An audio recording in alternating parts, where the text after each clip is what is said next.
ಹಾಸನದಲ್ಲಿ ಬೆಳ್ಳಂಬೆಳಗ್ಗೆ ಜೆಸಿಬಿ ಘರ್ಜಿಸಿದೆ. ಅಕ್ರಮವಾಗಿ ಫುಟ್ಪಾತ್ನಲ್ಲಿ ನಿರ್ಮಾಣ ಆಗಿದ್ದಂತಹ ಅಂಗಡಿಗಳನ್ನು ತೆರವು ಮಾಡುವಂತಹ ಕೆಲಸನ ಅಧಿಕಾರಿಗಳು ಮಾಡ್ತಾ ಇದ್ದಾರೆ. ಫುಟ್ಪಾತ್ ಮೇಲೆ ನಿರ್ಮಿಸಿಕೊಂಡಿದ್ದ ಅಂಗಡಿಗಳ ತೆರವು ಕಾರ್ಯಾಚರಣೆ ಆಗಿದೆ. ಸಕಲೇಶಪುರ ಪಟ್ಟಣದ ಬಿಎಂ ರಸ್ತೆಯ ಎರಡೂ ಬದಿ ಕೂಡ ಅಂಗಡಿಗಳ ನಿರ್ಮಾಣ ಆಗಿತ್ತು. ಇದಕ್ಕೆ ಯಾವುದೇ ಪರ್ಮಿಷನ್ ಇರಲಿಲ್ಲ. ಇಲ್ಲೂ ಅಷ್ಟೇ ಎನ್ಕ್ರೋಚ್ಮೆಂಟು. 5 ವರ್ಷಗಳಿಂದ ಫುಟ್ಪಾತ್ ಮೇಲಿನ ಅಂಗಡಿಗಳು ಇದ್ವು.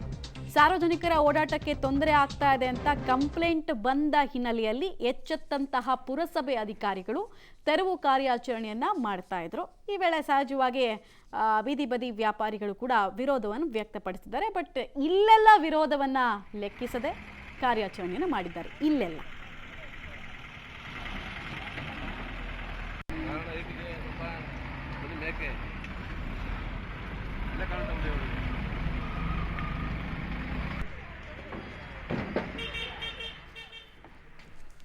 ಅನಧಿಕೃತವಾಗಿ ಫುಟ್ಪಾತ್ ಮೇಲೆ ನಿರ್ಮಿಸಿಕೊಂಡಂತಹ ಅಂಗಡಿಗಳನ್ನು ತೆರವುಗೊಳಿಸುವಂತಹ ಕೆಲಸ ಜಿಲ್ಲಾಡಳಿತದ ಕಡೆಯಿಂದ ಆಗಿರುವಂಥದ್ದು.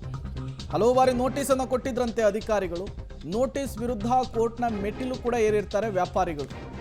ಪರ್ಯಾಯ ವ್ಯವಸ್ಥೆಯನ್ನು ಕಲ್ಪಿಸಿ ನಂತರ ತೆರವುಗೊಳಿಸಿ ಅಂಥೇಳಿ ಕೋರ್ಟ್ ಕೂಡ ಹೇಳಿತ್ತಂತೆ.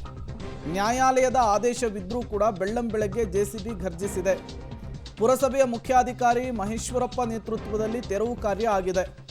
ಪುರಸಭೆಯ ಅಧಿಕಾರಿಗಳ ವಿರುದ್ಧ ಬೀದಿ ಬದಿ ವ್ಯಾಪಾರಿಗಳು ಆಕ್ರೋಶವನ್ನು ಹೊರಹಾಕ್ತಾ ಇದ್ದಾರೆ. ನಮ್ಮ ಅಧಿಕಾರಿಗಳದ್ದು ಜನಪ್ರತಿನಿಧಿಗಳದ್ದೇನಿದ್ರು ಕೂಡ ಗುಬ್ಬಿ ಮೇಲೆ ಬ್ರಹ್ಮಾಸ್ತ್ರ ಅಷ್ಟೇ. ಜನಸಾಮಾನ್ಯರ ಮುಂದಷ್ಟೇ ಇವರ ಪೌರುಷ. ನೋಡಿ, ಕೋರ್ಟ್ನಲ್ಲಿ ಕೇಸ್ ಇದೆ, ಕೋರ್ಟ್ ಸೂಚನೆ ಕೊಟ್ಟಿದೆ. ಹಾಗಿದ್ದೂ ಕೂಡ ಏಕಾಏಕಿಯಾಗಿ ಹೋಗಿ ಅಂಗಡಿಗಳನ್ನು ತೆರವುಗೊಳಿಸಿದ್ದಾರೆ.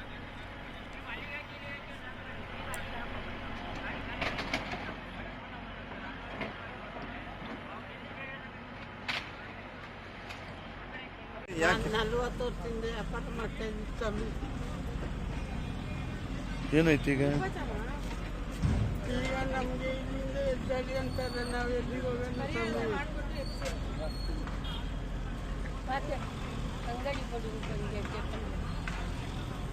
ಬೇರೆ ಕಡೆ ಎಲ್ಲ ಜಾಗ ಕೊಡದಲ್ಲ ಏಕಾಏಕಿ ಎತ್ತಿಸ್ತಾ ಇದಾರೆ ನಿಮಗೆ? ಇಲ್ಲ, ಬೇರೆ ಕಡೆ ಎಲ್ಲಿ ಕೊಟ್ಟಿಲ್ಲ ಜಾಗ.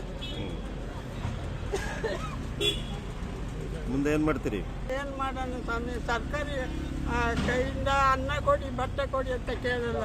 ಹಂಗಾಗಲೇ ಜಾಗ ಕೊಟ್ಟಿದ್ದೀರಿ, ಅದು ನಾವು ಜೀವನ ಮಾಡ್ತಾ ಇದ್ದೀವಿ. ಅದನ್ನು ಅವ್ರು ಕಿತ್ಕೊಂಡ್ರೆ ನಾವು ಏನು ಮಾಡೋಣ ಸ್ವಾಮಿ? ಏನು ಮಾಡೋಣ?